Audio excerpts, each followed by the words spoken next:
All right, let's bring in our panel to discuss this. I think this is fascinating. Just when you think this case is done, it comes back up again. Paul Henderson, what do you think? Are they going to be able to have the goods this time and make a case? Well, obviously, everybody's still really pushing on this case because they want to make a break, they want to make an arrest and solve this. That tape is going to be relevant if it includes a reference to one or more of the defendants and it links them to some criminal conduct. You're still going to have the corpus issue, and that means you have to have more than just a confession. You need some corroborative evidence, and that's what I think law enforcement is doing now, looking at the information on the tape and trying to find outside information to link it to whatever This isn't statement. some dummy. You know, Joran Sloot, everyone will agree, is a very smart young man. He always did very well academically. He can come up very manipulative, charming in interviews. I mean, many people believed him when he gave his version of the events. He wasn't under interrogation at the time with the hot lights and no food and water, you know, when he was giving the statement.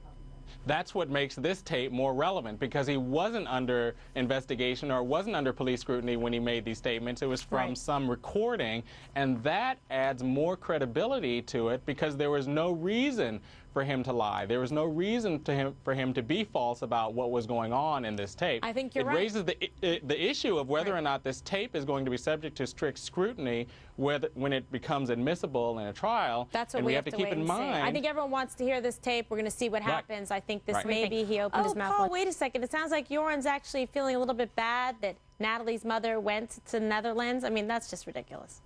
He does, and I just want to remind everybody that it does have some indicia of truthfulness because it wasn't prompted. It didn't come out because the police had him under investigation.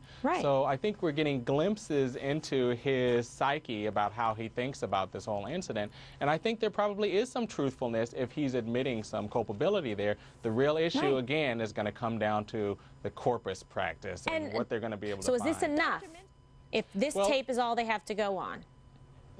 It depends on what he says. Like I said before, it's going to raise the corpus issue, and you need some corroborative evidence in addition to whatever statements he may have made on the tape. So one of the things that I'm sure prosecutors are going to be looking at, this is a really frustrating case, and there's been a lot of work done trying to wrap this case up.